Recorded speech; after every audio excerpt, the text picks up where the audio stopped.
Hello everybody, I am of course the Invertabarian. Thank you ever so much for coming and watching the channel.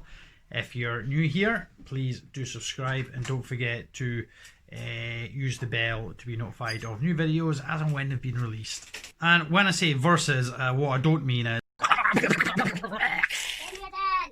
actually it's a rehoming video. I rehomed one of my L.fallax and my C.darlingi into bigger enclosures, and what I wanted to see was who was going to use the new enclosure, who's going to make the most of that space the quickest, who's going to web like crazy within their enclosure quicker. So we're going to have a quick look at that rehousing. Hopefully I've got some decent footage of it, and then we're going to have a look at just what exactly they've done with the space I gave them.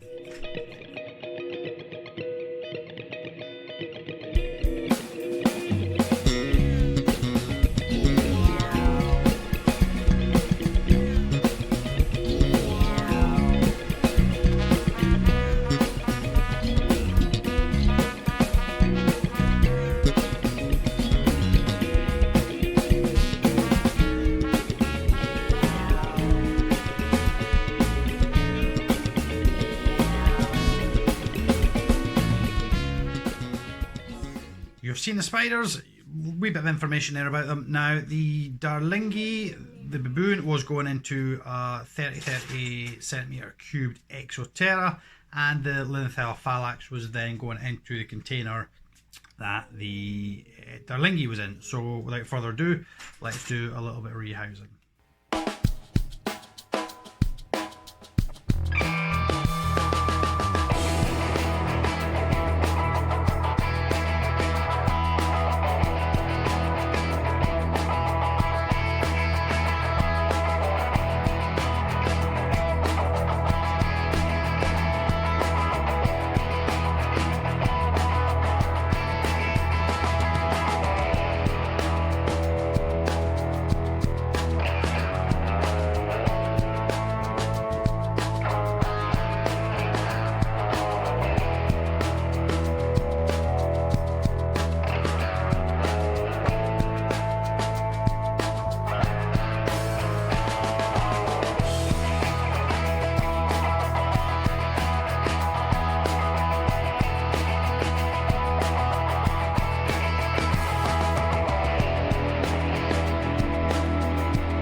Both rehousings went rather smoothly, can't complain there. That was filmed 2.5 weeks ago to the right now.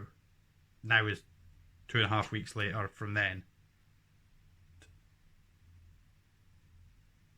And now the question is, in 2.5 weeks, who do you think has made the most of their new space?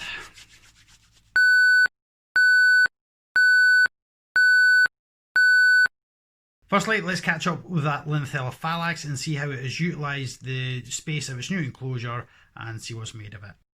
L.fallax, 2.5 weeks later. Right, lid off. Okay, so we can see there is a lot of webbing, mostly up around this area, heading down along the edge, along across the water dish and back up here. So we have quite a lot of webbing taking place, with this being the starting and central point. If we come down and look a lot closer, we can see that the webbing is everywhere. It covers adjoining from one side to the next. You don't necessarily notice from a further out view, but as I say, when we get in, you can see that there is a very intricate weaving of web across the entire surface of the enclosure. As mentioned, this seems to be the central point and everything spreads out from here. This is hollow underneath here, so it has a tunnel leading all the way down there. The spider itself has created its main tunnel system in under here, which is not great because you can't really see through the plastic very well, but the spider, well, the L.fallax, was just sitting down in that gap there earlier.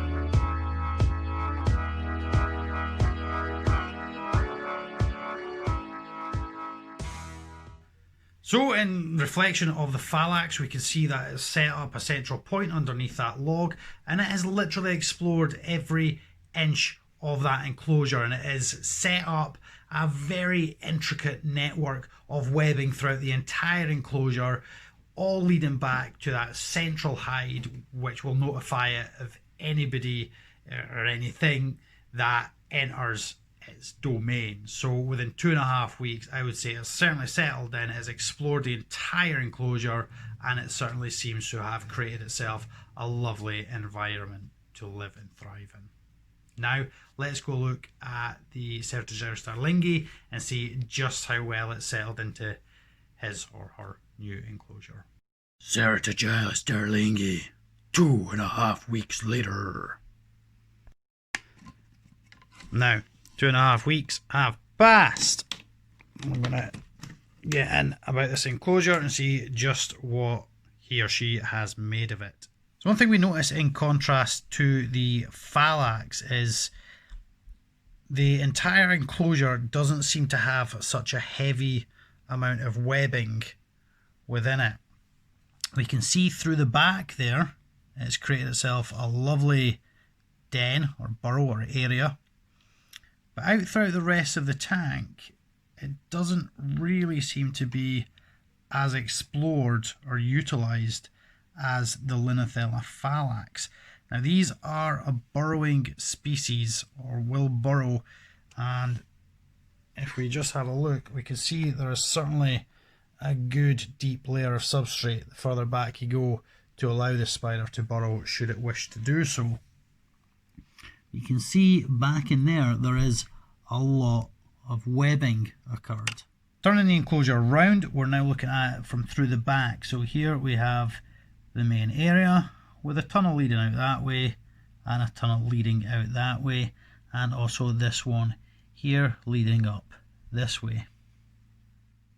Back to the front again. So what our Darlingi has done is it has created a tunnel up through this moss and branches, and has created a entrance or exit just up in there. So that tunnel leads all the way down into this area back here. Very briefly, it has popped out. It's a bit difficult because we're filming through glass here, but it's sitting.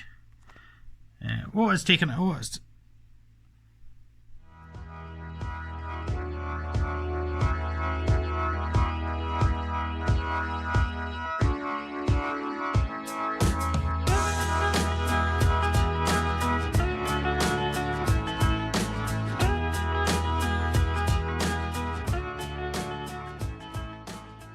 Who's done it better then? The phallax or the Darlingi? Which do you prefer? Which do you think has made the most of the space that's been provided to it? Feel free to pop your comments down below and give reasons as to who you think has done a better job within their enclosure of setting up camp. Personally, I think it's quite hard to decide. I love the fact that the phallax has completely just covered the entire surface in webbing. But at the same time, the Darlingi is like this small little compact. It's got little tunnels here, there and everywhere, and it's ready to just pounce out from wherever it's sitting. And it's got an awesome little den created for itself in that enclosure. So yeah, I find it difficult to decide. What's your opinions? Let me know. Really look forward to reading the comments.